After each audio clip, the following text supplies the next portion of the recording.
शेरू और कालू मिलकर भेड़िए और लोमड़ी को मार रहे हैं और उन्हें मारने के बाद जंगल के सभी जानवर अपनी ये जीत किसी का एक की नहीं जश्न है। मना रहे हैं। क्या सच ये में हम ऐसा सब हुआ की था? जीत है। आइए देखते हैं। Jungle Tune Masti जो नदी साल भर बहती रहती थी वह आज अचानक सूख गई लगती है। जंगल भी सूखने लगा है। ऐसा लगता है जैसे शेरू और कालू इस बारे में चर्चा कर रहे हैं। आखिर इस बार पानी की कमी अचानक इतनी ज्यादा क्यों होने लगी है? इस बार तो बारिश भी ज्यादा हुई थी, फिर ऐसा क्यों हुआ? ये सब हो क्या रहा है? जंगल में पानी की समस्या इतनी गंभीर हो गई है कि कुछ जानवरों के लिए पानी मिलना भी मुश्किल हो गया है। यह देखकर बंदर खुद से बातें करने लगता है और कहता है, बंदर, शेरू तुम्हारा दोस्त है, उससे बात करके इस समस्या का कोई हल निकालो। हाँ, मुझे अभी शेरू से बात करनी होगी। जैसे जैसे यह समस्या बढ़ती जाती है, जंगल के अन्य जानवर भी इससे प्रभावित होने लगते हैं। बंदरों के मन में इसके बारे में विचार आने के साथ ही हिरणों के झुंड में भी इस पर चर्चा होने लगती है। पानी की समस्या दिन ब दिन बढ़ती जा रही है। हमें इस पर कुछ न कुछ उपाय करना होगा। अगर जल्दी कुछ नहीं किया तो हालात और भी खराब हो जाएंगे। इस समस्या का समाधान पाने के लिए बंदर शेरू के पास जाता है और उसे अपनी समस्या बताता है। शेरू भाई, जंगल में ये क्या हो रहा है? पानी की इतनी बड़ी कमी क्यों हो रही है? हम भी यही समझने की कोशिश कर रहे हैं। बात करते करते अचानक हिरण वहां आ जाता है और वह भी शेरू को अपनी समस्या बताने लगता है। शेरू, हालात दिन ब दिन खराब होते जा रहे हैं। हमारे झुंड के जानवर भी बहुत परेशान हैं। हमें जल्दी कुछ करना होगा। ठीक है, अब हम सब मिलकर इस समस्या का कारण ढूंढेंगे। सब लोग अपनी अपनी तरफ से इस बात का पता लगाने की कोशिश करो। जैसा कि शेरू ने कहा, हर कोई अपनी तरफ से पूरी कोशिश करता है और समस्या का समाधान खोजने की कोशिश शुरू कर देता है। शेरू भाई, मुझे लगता है किसी ने जानबूझकर पानी रोका है। अगर ऐसा है तो हमें सच जल्दी पता लगाना होगा। तुम अपने उस पक्षी दोस्त को भी देखने के लिए कहो, वो जरूर पता लगा लेगा। शेरू के बताए अनुसार बंदर अपने पक्षी मित्र के पास जाता है और उससे इस स्थिति का मुख्य कारण पता लगाने के लिए कहता है।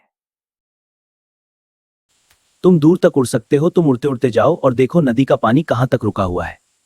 ठीक है, मैं अभी देख कर आता हूं।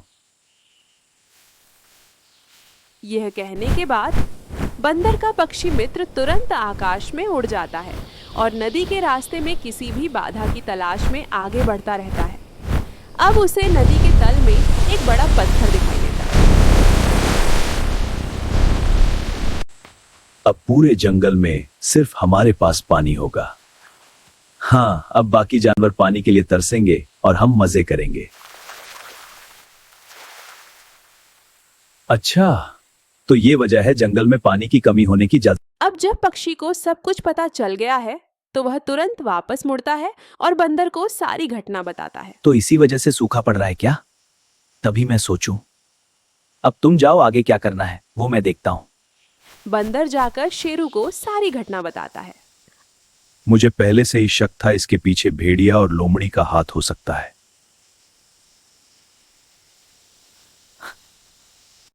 अगर हमें वो बड़ा पत्थर हटाना है तो हमें किसी की मदद लेनी पड़ेगी। तुम हाथी को लेकर आओ, मैं कालू को लेकर आगे बढ़ता हूं। अब शेरू और बंदर के बीच हुई योजना के अनुसार शेरू कालू को नदी पर ले जाता है और बंदर हाथी को लाने चला जाता है। लेकिन शेरू, हम आखिर जा कहां रहे हैं? तुम चलते रहो, मैं तुम्हें रास्ते में सब बताता हूं। रास्ते में शेरू कालू को सारी घटनाएं बताता है। इस घटना के बारे में जानकर शेर और कालू बहुत क्रोधित होकर वहां जाते हैं और वहां जाकर लोमड़ी और भेड़िए को बुरी तरह मारते हैं।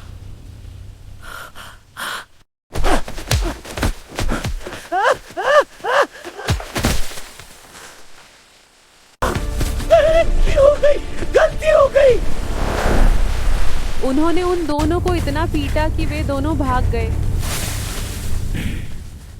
ये सब काम हो चुका है, लेकिन अब मुख्य समस्या पत्थरों को हटाने की है। शेरू, हम दोनों से ये पत्थर हिलने वाला नहीं है। मैंने हाथी को बुलाया है, उसके आने के बाद पत्थर क्या पहाड़ भी हिल जाएगा। कालू और शेरू एक ही बात सोच रहे थे, तभी वह हाथी आ जाता है। अब शेरू सभी को कहता है, चलो हम सब मिलकर इस पत्थर को किनारे करते हैं।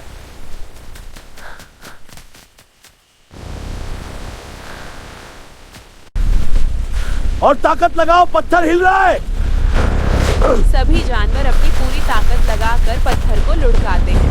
बंदर भले ही छोटा हो, फिर भी वह अपनी पूरी ताकत लगाता है।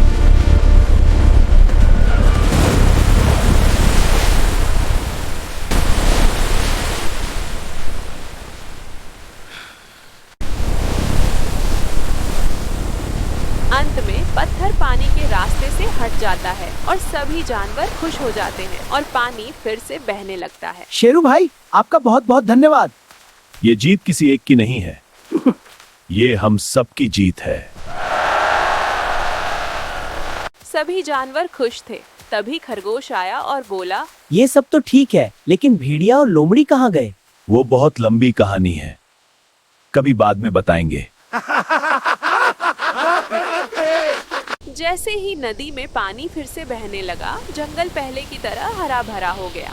जंगल में जानवरों और हरियाली के साथ साथ जंगल की खुशी लौट आती है। तो चलो दोस्तों, मिलते हैं ऐसे ही एक और नए और मजेदार कहानी के साथ।